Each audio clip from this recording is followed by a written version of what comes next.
સો હે guys, welcome back to my new blog. તમારા બધાનું નવો વ્લોગમાં સ્વાગત છે. ને મિત્રો, હું આજે આવી ગયો છે રાજકોટ આરટીઓ ઓફિસમાં. ને જો આપણે લાયસન્સ કઢાવવા જઈએ અને આપણે પહેલી ટ્રાય દેવી પડે, તો એ ટ્રાય કેવી રીતે દેવાની, કેમ અંદર કેવું આવે એ તમને આજના વ્લોગમાં બતાવવાનું હું. તો મિત્રો, વ્લોગમાં કન્ટિન્યુ બને રહીજો. તમને એક એક વસ્તુને એક ચીજ તમને મસ્ત સમજાવી દઈએ. આપણે પહેલી વાર જઈએ લાયસન્સ કઢાવવા તો આપણે ટ્રાય દેવી પડે, તો કઈ રીતે દેવાની, તો હાલો તમને બતાવો, કન્ટિન્યુ બને રહીજો. તો આ છે એન્ટ્રી ગેટ છે. તો હજુ આ તીર મારેલા છે ને, એમ આપણે 4 વ્હીલની છે. તો 4 વ્હીલ અહીંથી એન્ટ્રી કરવાની આપણે આમ.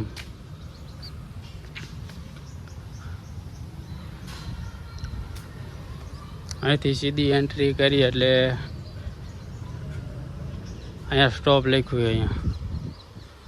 અહીંયા સ્ટોપ, તો ગાડી છે ને અહીંયા સ્ટોપ ઉપર ઊભી રાખવાની છે. અને પછી રિવિસમાં પાછી અહીંયા પાર્કિંગ કરવાનું. જો અહીંયા રિવિસમાં અહીંયા પાર્કિંગમાં લેવાની ગાડી પાછી. ઓલો સ્ટોપ લખેલો છે સ્ટોપ, તો ગાડી ત્યાંથી ઊભી રાખીને પાછી અહીંયા પાર્કિંગ કરવાની છે. અહીંયા પાર્કિંગ થઈ જાય પછી પાછું આમ આગળ જવાનું છે. તો હાલો આગળ જવું. આગળ જાય એટલે અહીં થોડોક ટર્નિંગ આવશે.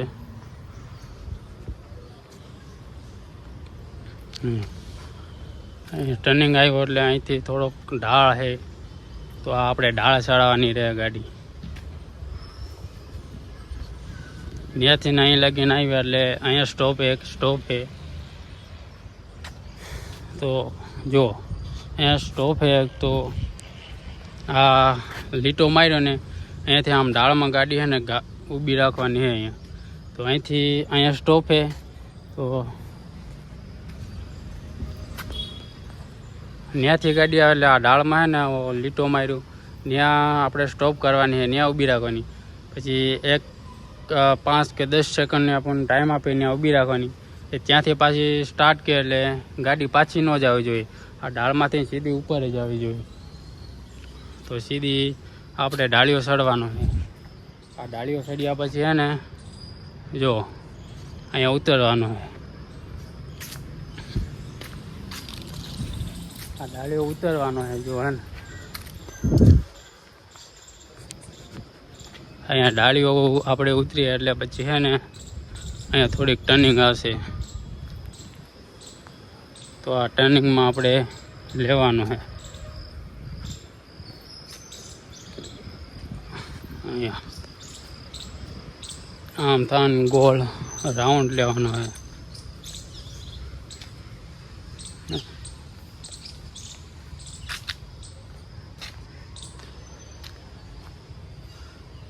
રાઉન્ડ લેશો એટલે પછી અહીંયા આંટડો પાડવાનો આવશે.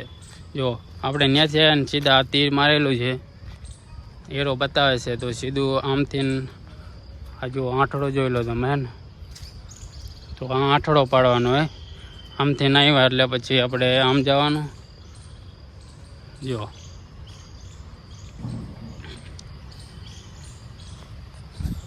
આ રીતનું છે. તો હજી તમને બતાવો, આંટડો પાડવાનો છે હજી. તો આમ થાય ને આમ લેવાની ગાડી.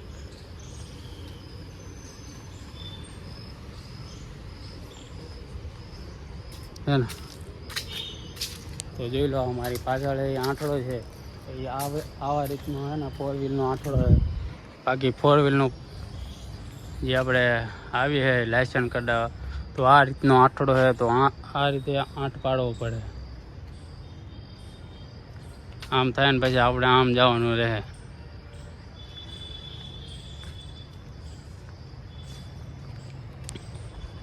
જો ફર્સ્ટ વાર લાયસન્સ કઢાવવાના ટ્રાય દેવા આવતા હોય તો પહેલાં તો આપણે થોડુંક જાણવું પડે, પછી આવે. નકર એમને એમ પહેલાં જોયા વગર કે જાણ્યા વગર આવી જાય ને, તો પછી ક્યાંક અડી જાય, કાં તો આપણે ખબર નહીં ગાડી ક્યાં લેવાની હોય. તો એવું છે. તો પહેલાં જોવું. એ જો આપણે આંઠડો પાડીને આવ્યા ને એટલે સીધું આ એરો મારેલો છે. આ એરો મારેલો એટલે ગાડી સીધે છે ને આગળ જવા દેવાની.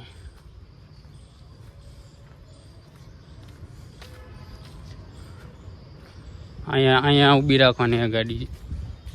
ત્યાંથી ત્યાંથી એલો આંઠડો પાડીને આવે ને ગાડી એટલે સીધે અહીંયા આવવા દેવાની. પછી છે ને જુઓ તો બતાવી દઉં તમને.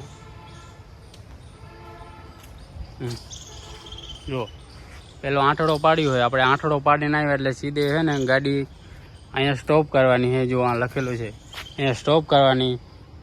સ્ટોપ કર્યા પછી પાછી સ્ટાર્ટ કરવાની. તો અહીંથી ગાડી જવા દેવાની ત્યાં પછી ત્યાંથી પાછી રિવર્સમાં લાવવાની. સીધી જવા દેની પછી ત્યાંથી ને રિવર્સમાં લાવવાની હોય ગાડી. જો હે ને ત્યાંથી પછી રિવર્સમાં લઈ જવાની. આમ એરો મારેલો હે, રિવર્સમાં જવા દેવાની હે. શું કરેલા આમ રિવર્સમાં જવા દેવાની હે, સીધી જવા દેવાની હે.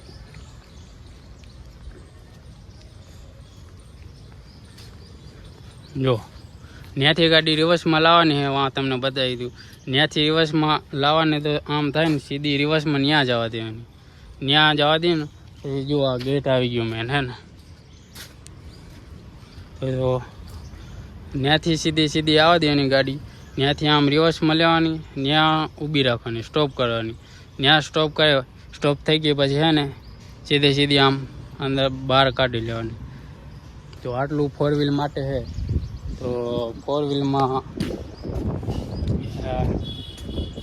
માટે તો એટલું છે, બાકી કંઈ નહીં. આટલું તમને બતાવ્યું. એટલો ટ્રાય અંદર શું આવે તમને જોઈ. તો પછી બાઇક માટે આવતા ને, બાઇક માટે 2 વ્હીલ માટે ટુ વ્હીલમાં લાયસન્સ કઢાવવા આવો ને તમે તો જો આ હેરો માર્યો 2 વ્હીલનો કંઈક આવો આંઠડો હોય છે. તો આ પણ તમને બતાવી દઉં. તો અહીંથી એન્ટ્રી કરવાની રહે. આપણે બેઠા એટલે પછી પગ મૂકવાનો નહીં. જો આમ થાય પાછું આમ લાવવાનું હે ને. આમ થાય સીધું અહીંયા પાછું બહાર. તો 2 વ્હીલ માટે તો ખાલી આટલું છે.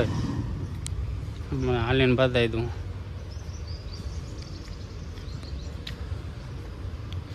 તો 2 વ્હીલ માટે આવો કંઈક આંઠડો હોય છે. નહીં પગ મૂક્યા વગર આપણે જ્યાંથી ગાડી સ્ટાર્ટ કરીએ ને ત્યાંથી ઠેઠ આપણે એલું હલાવીને પગ મૂક્યા વગર પાછું બહાર નીકળવાનું રહે. તો જોઈ લો 2 વ્હીલ બાઇક માટે કંઈક આવો આંઠડો હોય છે હે ને. તો 2 વ્હીલ માટે ખાલી આટલું છે. બાકી 4 વ્હીલ માટે તો કેટલું હતું એ તમને જે બતાવી દીધું. બાકી બ્લોગમાં તો આજે અહીંયા અમે કામ કરવા આવ્યા હતા એટલે થોડુંક જાણવા મળ્યું. આજે રવિવાર છે એટલે રજા છે એટલે કોઈ છે નહીં. બાકી અહીંયા કોઈ હોય તો વિડીયો કે બ્લોગ બનાવવા નહીં દે. બાકી કામ કરવા આવ્યા હતા એટલે આપણને આટલું જાણવા મળી ગયું ને તમને પણ થોડુંક જણાવી દીધું. તો આ બાજુ જે એ જૂનું, બાકી આ બાજુ નવું બને. નવું બનાવ્યું એ પણ તમને બતાવી દીધું. નવામાં થોડુંક હાર્ડવાળું છે.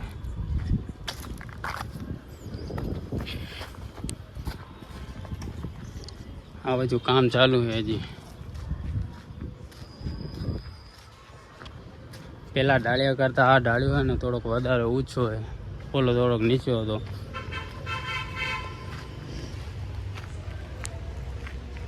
તો જોઈ લો આ ડાળિયો થોડોક વધારે આમ ઊંચો હોય. અહીંથી આપણે આ પહેલાં જેવો છે ત્યાંથી એન્ટ્રી કરીએ એટલે પહેલાં તો આ ડાળિયો ચડવાનો આવશે. પછી અહીંયા આટલામાં ક્યાંક છે ને સ્ટોપ આવશે.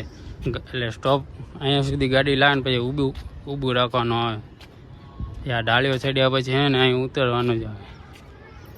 તો આ પણ પહેલાં જેવું જ છે સેમ. આમાં પણ જુઓ આ 4 વ્હીલનો આંઠડો છે જુઓ હે ને. બાકી આ ડાળીઓ છે ને ત્યાં અમે પાર્કિંગ કરીને પછી રિવર્સમાં આ થોડુંક જ અલગ છે ઓલા ઘર. અહીંયા આંઠડો પાડીને જાય એટલે ત્યાં અમે દેખાય ને ત્યાં પાર્કિંગ કરવા પછી ત્યાંથી ગાડી છે ને રિવર્સમાં અહીંયા લાવવાની. અહીંયા લાવ્યા પછી આપણે સીધું મોટું થઈ ગયું એટલે આમ બહાર કાઢવાની રહે.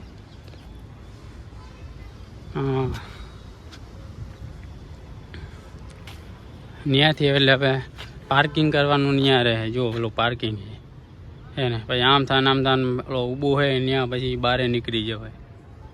બાકી આ 2 વ્હીલ માટેનો આંટડો અહીંયા વસે હે ને, આમ થાય ને આમ થાય ને આમ થાય ને આમ થાય ને આમ થાય આમ. તો આ 2 વ્હીલ માટેનો હે ને. બાકી જો આ 4 વ્હીલનું આ નવું બનાવ્યું હોય તો નવા જૂના કરતાં નવામાં થોડુંક આ ઢાળિયામાં ફેરફાર તો નથી થયો, ખાલી આ ઢાળિયામાં થોડોક આ વધારે ઊંચો છે, ઓલો થોડોક નીચો હતો. બાકી કંઈ નહીં, તમે પણ લાયસન્સ કઢાવવા જાઓ પહેલી વાર ટ્રાય દેવા જાઓ તો બ્લોગ જોઈ લો તો કામ લાગશે. બાકી બ્લોગ જોઈને કોઈ બી આજે તો કેમ કે હમણાં તો હે ને યુટ્યુબમાં તો તમે સર્ચ કરો એટલે આરટીઓમાં ટ્રાય કેવી રીતે દેવાની એટલે આવી જાય. પણ આ તો હું તો અહીંયા કામ કરું એટલે તમને મારા બ્લોગ અને મારા વિડીયોના માધ્યમથી તમને થોડુંક મારા વ્યુઅર્સને સમજાવી લીધું. બાકી કંઈ નહીં, જુઓ હે ને.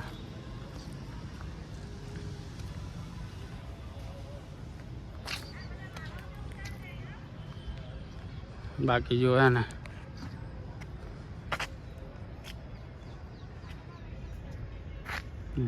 પ્રાદેશિક વાહન વ્યવહાર કચેરી રાજકોટ.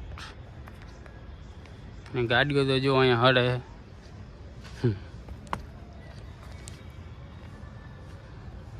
આપણા મજૂરો કામ કરે, છૂટી ગયા હવે તો 6 વાગી ગયા. બાકી આખો દિવસ મારા પાસે ટાઈમ હતો ને અત્યારે 6 વાગીને છૂટીને પછી વ્લોગ બનાવું. કંઈ નહીં, તમને જણાવી દઉં. બાકી આ બાજુ નવું કામ અમે ફાઇનલી હજી 90% કામ થઈ ગયું. બાકી થોડુંક જ બાકી, પછી આ ચાલુ થઈ જાય. ચેનલ પર નવા હોય તો પ્લીઝ યાર સબસ્ક્રાઈબ કરી દેજો. બાકી વિડીયો ગમે તો લાઈક કરજો, કોમેન્ટ કરજો કેવો લાગ્યો વ્લોગ. બાકી મળીએ નવા વ્લોગ સાથે. તો આજનો વ્લોગ આટલા સુધી. ભાઈ.